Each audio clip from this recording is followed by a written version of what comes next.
Hello बच्चों, तो कैसे हैं आप लोग। उम्मीद करते हैं आप बहुत अच्छे होंगे। हमने पिछले क्लास में जाना था कि अवतल और उत्तल दर्पण में प्रतिबिंब का निर्माण कैसे होता है। ठीक है, आज हम देखेंगे कि अब अवतल दर्पण का उपयोग क्या है। ठीक है, अवतल दर्पण का उपयोग।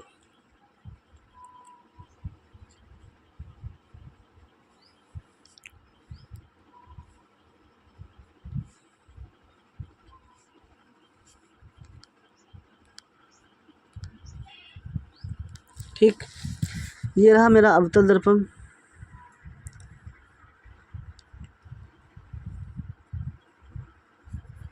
ठीक है, ये हो गया ध्रुव और ये है फोकस और ये हो गया वक्रता केंद्र। दर्पण का नाम रख लेते हैं ए बी। ठीक है, इसके पहला उपयोग देख लेते हैं। पहले उपयोग में बोलता है कि अवतल दर्पण का उपयोग हजामती दर्पण के रूप में करते हैं। किस दर्पण के रूप में? हजामती दर्पण के रूप में।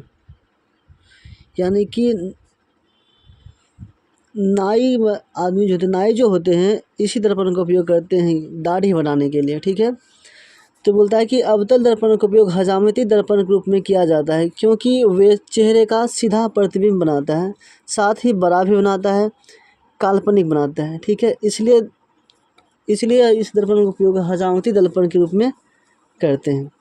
ठीक है, दूसरा होता है कि इस दर्पण का उपयोग रोगियों के कान, नाक, गले इत्यादि की जांच के लिए किया जाता है। यानी कि चिकित्सा के क्षेत्र में। किस क्षेत्र में करते हैं?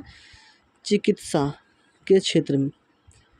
चिकित्सा के क्षेत्र में किस दर्पण का उपयोग करते हैं? हजामती दर्पण का। ठीक है, तीसरा उपयोग होता है कि इस दर्पण का उपयोग ना सोलर कुकर में किया जाता है। किस कुकर में? सोलर कुकर में।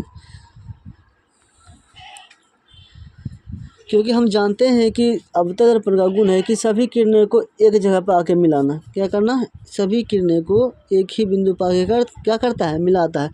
इससे कुकर का तापमान बढ़ जाता है। बढ़ जाने के कारण क्या होता है? खाना बनाने में बहुत ही आसानी होती है। ठीक है, और इसका उपयोग हम बादलों वाले दिनों में नहीं कर सकते हैं क्योंकि उस समय सूरज तो रहेगा नहीं, तो प्रकाश आएगा नहीं, प्रकाश नहीं आएगा तो काम नहीं करेगा। ठीक है, अगला आता है कि इसका उपयोग गाड़ियों के सर्च लाइट में। किस लाइट में? Search light.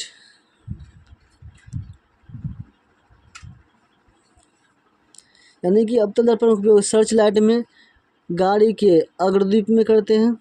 ठीक है, आगे जो लाइट लगा होता है अवतल दर्पण का ही उपयोग क्या होता है। यानी कि गाड़ियों के अग्रदीप में जो है ना अवतल दर्पण का उपयोग किया जाता है। टॉर्च में किया जाता है। उसके बाद कहाँ करते हैं?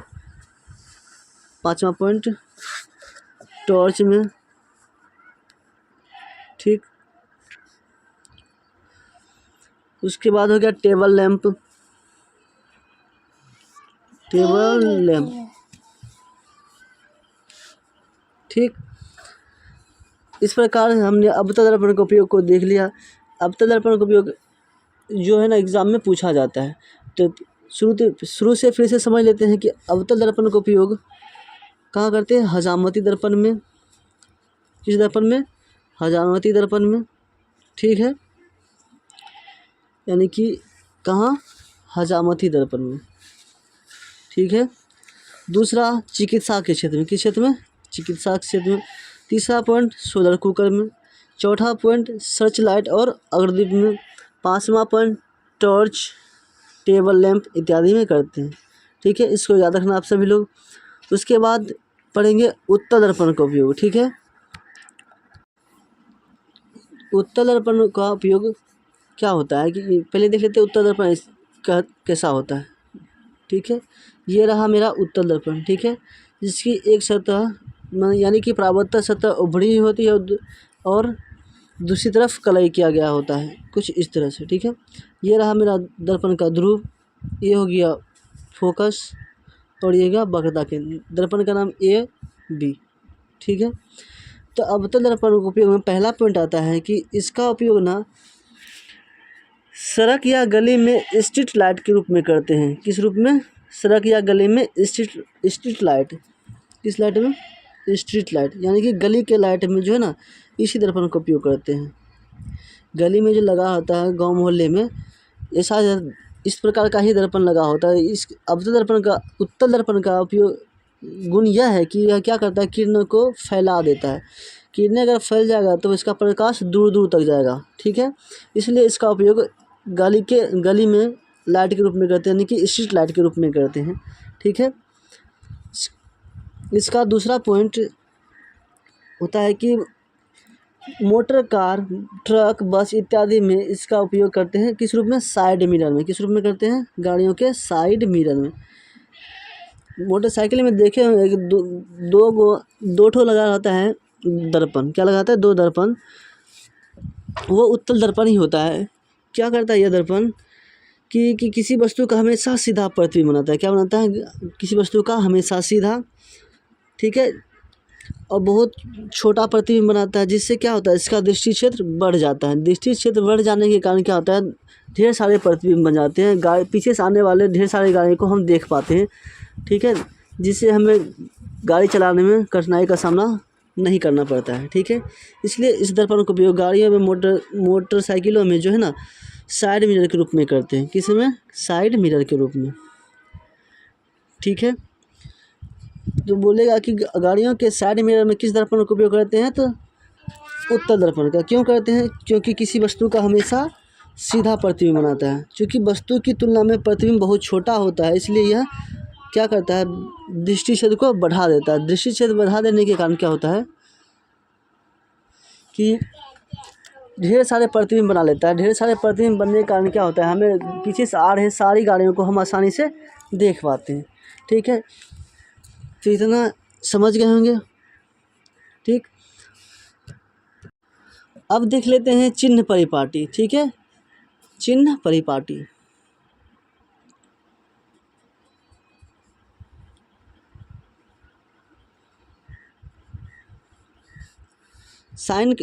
साइन कन्वर्जन, यानी कि साइन कन्वेंशन,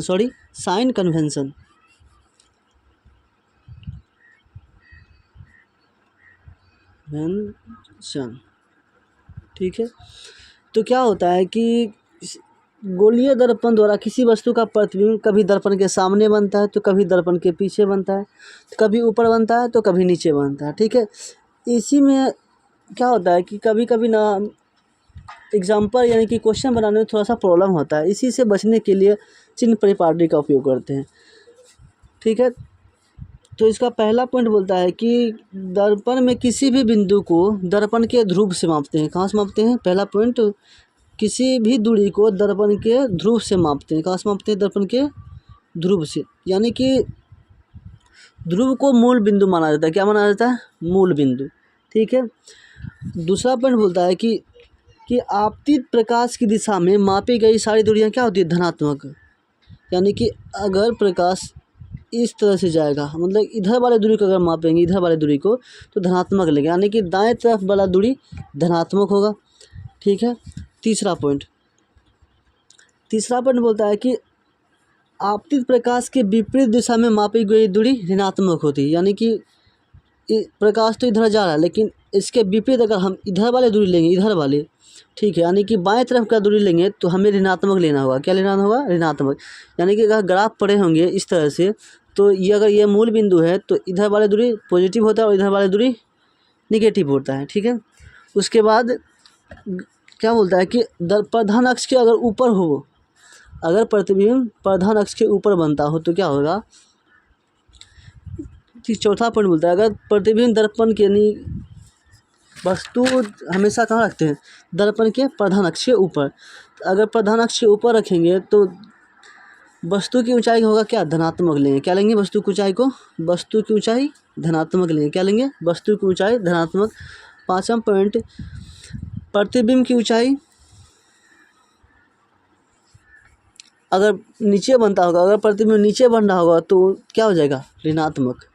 अगर प्रतिबिंब ऊपर बन रहा हो तो धनात्मक, अगर नीचे बन रहा हो तो ऋणात्मक। अगर नीचे बनता हो तो क्या लेंगे? माइनस में, ठीक है। तो यही है चिन्ह परिपाटी।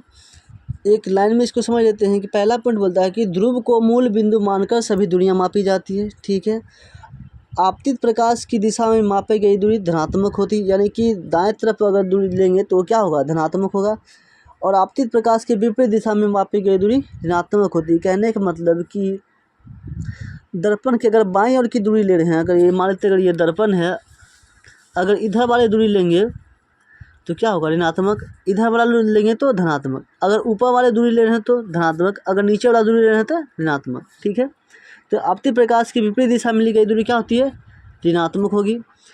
मुख्य अक्ष के ऊपर अगर कोई दूरी मापते हैं तो किस में लेंगे, वो अगर ऊपर वाले लेंगे दूरी तो धनात्मक लेंगे, अगर मुख्य अक्ष के नीचे वाले दूरी लेंगे तो क्या लेंगे, ऋणात्मक, नीचे वाला दूरी क्या लेंगे, ऋणात्मक। ठीक है, इसको याद रखना है। उम्मीद करते हैं आपको चिन्ह पर पार्टी क्लियर हो गया होगा। कोई भी काम दिक्कत होगा तो आप हमें कमेंट बॉक्स में पूछ सकते हैं। तो मिलते हैं नेक्स्ट क्लास में, तब तक के लिए बेस्ट ऑफ लक, एग्ज़ाम की तैयारी करते रहिएगा। ठीक है, जय हिंद,